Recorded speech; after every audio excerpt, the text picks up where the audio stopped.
Hello. Welcome back to my channel. I hope you guys are being blessed and staying safe. I wanted to hop on here right quick and do a video for my newbies. I'm starting to get more subscribers, and a lot of them are newbies, so they're kind of new to the whole silhouette cameo thing. So I just wanted to basically go over the panels today. Now, I am working in Silhouette Designer Edition. I had basic, but I upgraded, I'm sorry, to the Designer Edition. And in the Designer Edition, some of your panels have moved and they're in different locations from where they were in the basic. So this is just, to help you navigate a little bit more quicker whenever you're creating a design, because when I first updated, it took me a while to find everything. So there are two ways you can access your panels in the Designer Edition. I hope you can see my mouse right here, my cursor. You got your panels right here to the right side of the screen where you see these little icons here. And you also can click on panels up here at the top. And I'll go through a few of them with you. I'm not going to go through all of them for the sake of time, but I'll go through a few of them with you just for you to kind of see how they work. So you're going to click on panels and you'll see you got the list of your panels. The first one is going to be page setup.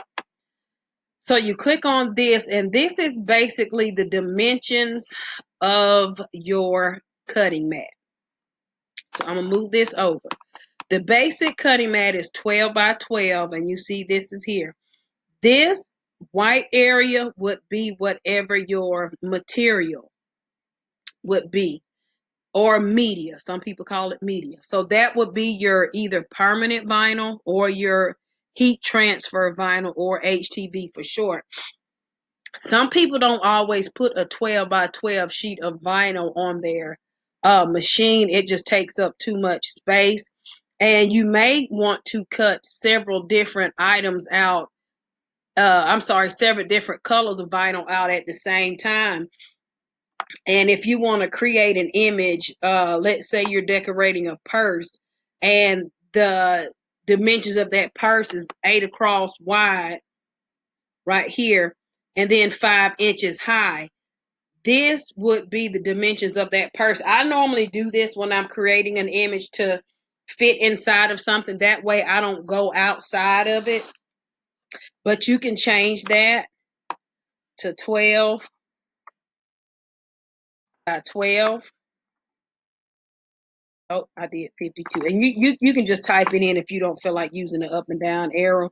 So you type the letter in and hit enter, and that just shows the whole screen. Okay. Now, if you want your design space to be all white, you can just leave it. If you want your grids to show, you're going to click over right here and you click on show grid. And that'll just show you like each individual square, which is an inch. I don't like that, so I take it off.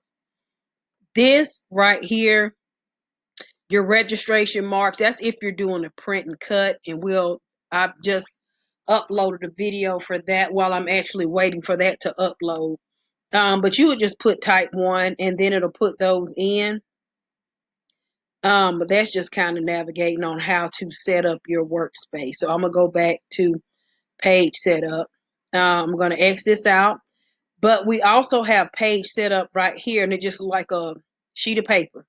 And you click on that, same panel shows. And the good thing about these panels, you can move them around because you can get 2 or 3 panels in the workspace at the same time. If you're wanting to change a few things around, you don't have to keep open individual panels. All right, the next panel we're going to go to is fill color. And this would be the actual image that you are working with. So I'm going to type in a word, hello. All right, let me make it a little bit bigger so you can see it.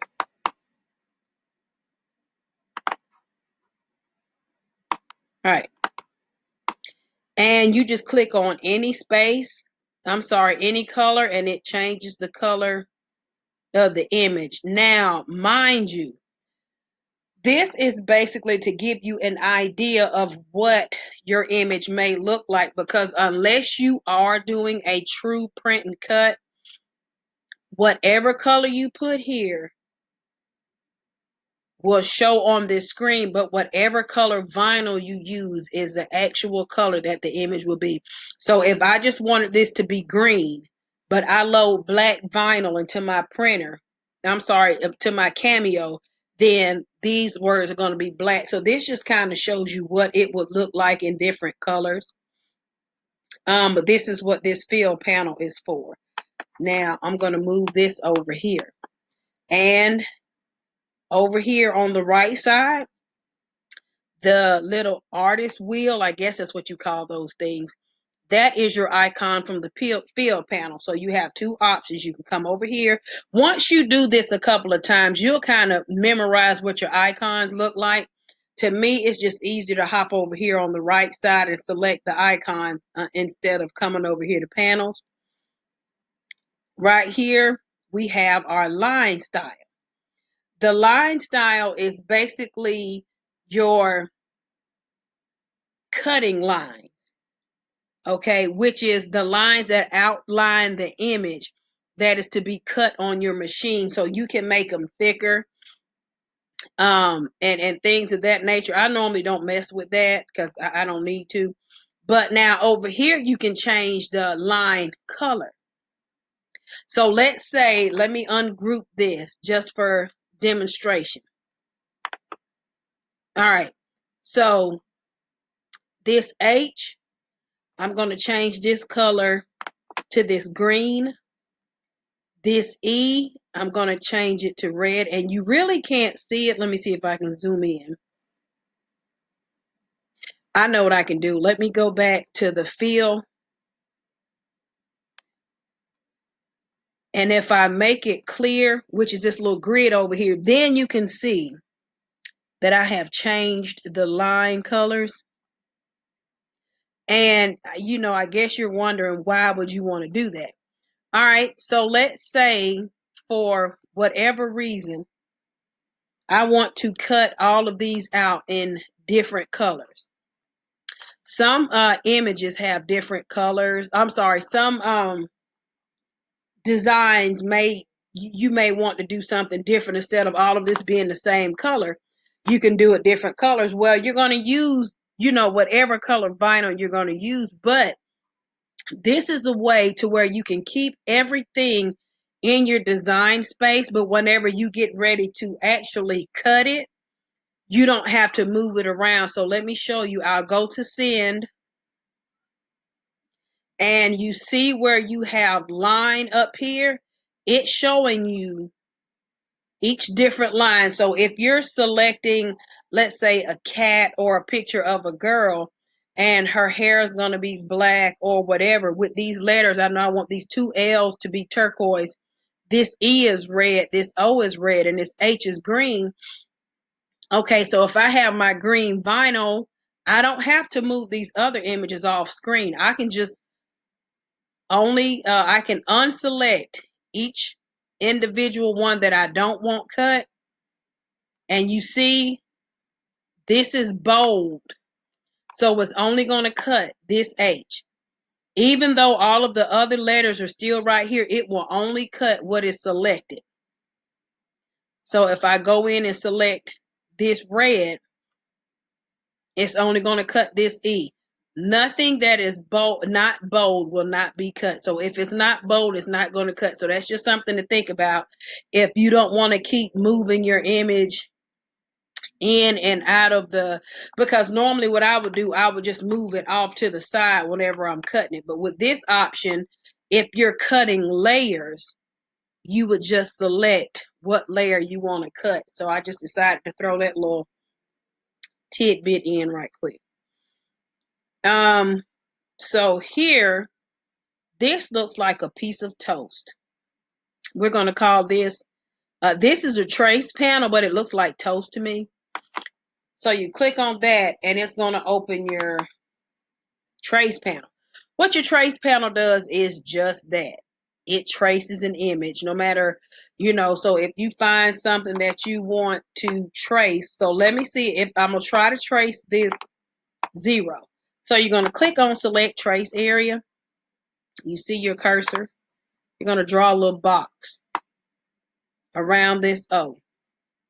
Everything that is highlighted is what is going to be cut. So, and you can, mess with your threshold a little bit to make it a little bit bolder or not. Then you come down here, you select trace, and it has traced this 0. All right. Like if you see a heart or something on Google, or a star, or another image that you want to trace, that's what the trace panel does. And here we go again. Up in panels, come down to trace. And it pops back up. Let me scoot this over. So the next one that we're going to do is the text style. So first you have to click on this A over here to the left side of your screen for your text. Then you click anywhere and you type your word. Okay. I'm going to drag it out so it can be a little bit bigger. Now, when I'm doing text, I normally like to fill it just because I can see. What text style basically is the different types of fonts that you have downloaded to your computer. You come over here and click on this A, and it will open up your text style. Or you come up here in panels and you click on text style. Either which way, it opens that app. And as long as you have your item selected, it will show you a preview.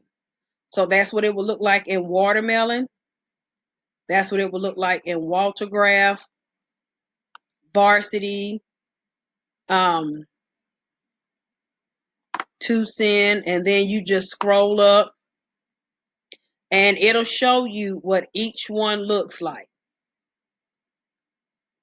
And this right here, these are all of the images that you have. I'm sorry, not images. All of the fonts that you have downloaded in your computer. They'll all be in this little area. Some of them will allow you to do bold, some will not. Some will let you do italics, others will not. Some will let you underline. You just, you have to play around with it. You can do it all to the left. You can center it. And that's normally when you're typing like more than one row of words or something like that. That's what this is for. So just remember, you always click on this A over here to the left side of the screen for the computer to know that you actually want to start typing. And then you have your option. Either come over here to this A, or either you go to your panels and select text style. All right. You've got your, since I'm already here, let's go to offset. You go to offset. What offset does is it's kind of like a shadow effect. And I'll click on it so you can see. And what it does, I can't see if you see, I don't know if you can see this red line behind it. That is, okay, let me move this out of the way. And what this does is it kind of creates a shadow behind your letters. Right here. I'm sorry. So you can change it. Right here, you can change, how, if you want it thicker or not. I'm going to close that out. But if I click on this and you open your fill panel, or do I have it? I've got too many open. Let me zoom out some. I'm sorry, guys.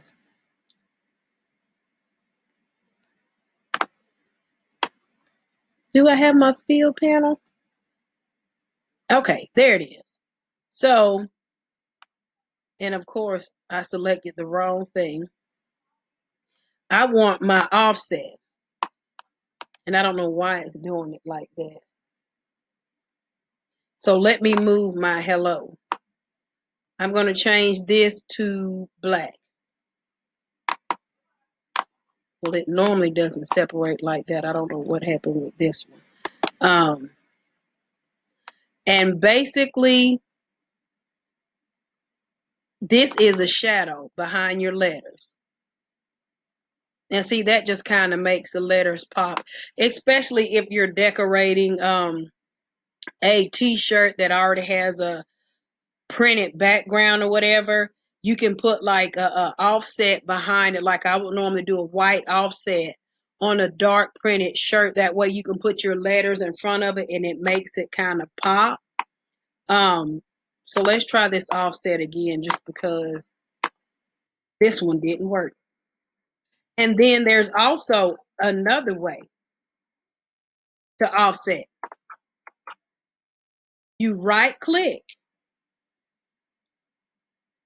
and here it is right here. You would offset. And then right here where it says distance, you can change it to make the shadow behind your letter larger. So you can go up if you want it larger. You can go down if you want it smaller. And of course, my computer's thinking. And now it's not responding. Oh no. Okay, there it is. So now I'm just going to move my hello.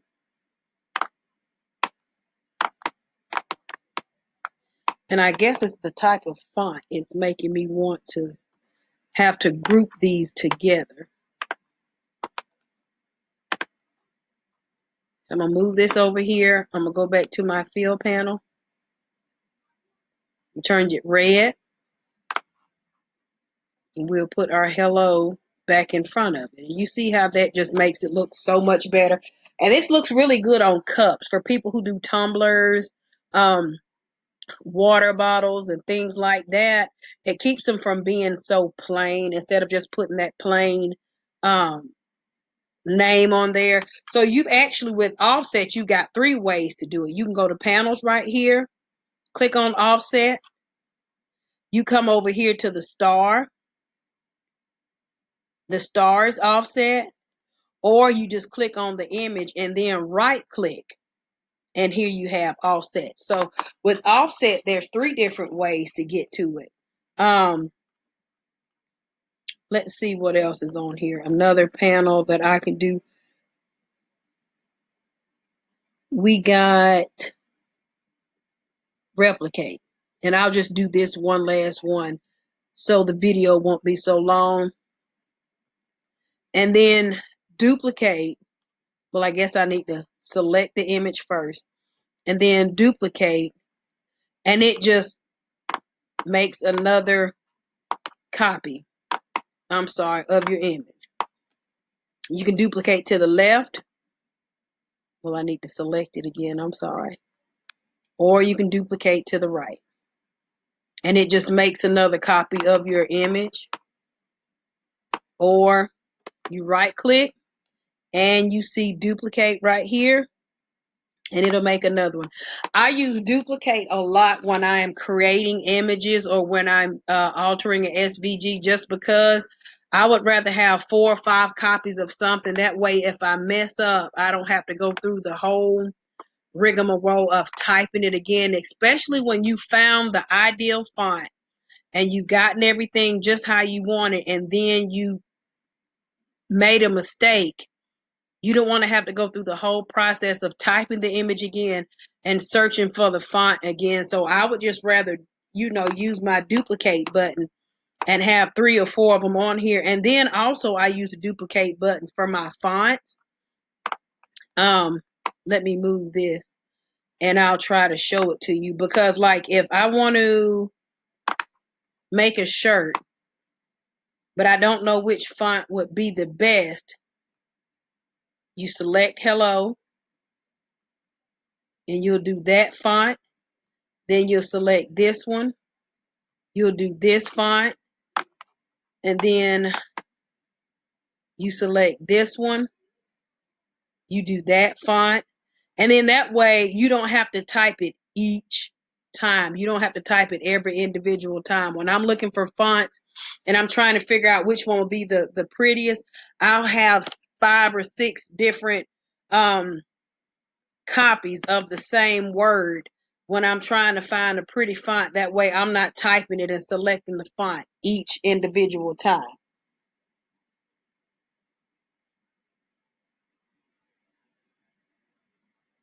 Okay, so that's what that is. So anyway, I just want to do a really quick video. I know I didn't go through everything. I didn't go through everything, but I just wanted to do this quick video to allow you guys to see that there are several different ways to access your panels on here. You got your icons to the right, and the more you use them, the more you recognize them, and you got your panels up here to the top. So thank you guys for watching my video. Sorry if it took too long. If you have any questions, please type them in the comments. If you found this video helpful, go ahead and hit the like button.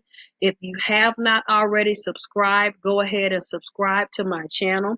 Thank you so much for watching, and I will be back with another video soon.